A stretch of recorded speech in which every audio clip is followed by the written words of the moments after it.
A second night of protests after a grand jury's decision not to charge police officers in Breonna Taylor's shooting death.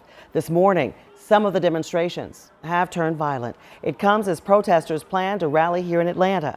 CBS 46's Astrid Martinez is here with new information this hour.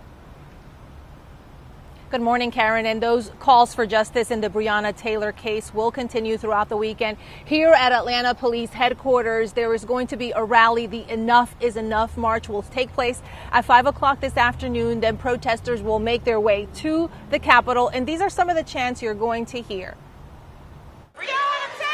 The message across the country from protesters is clear: justice for Breonna Taylor. Now, in Sacramento, we saw there were several intense moments, but protests were largely nonviolent on Thursday. And in Hollywood, one protester was injured after a car rammed through a crowd. Frustrated demonstrators lit fires in the streets of Seattle. Protesters clashed with law enforcement and allegedly engaged in acts of vandalism.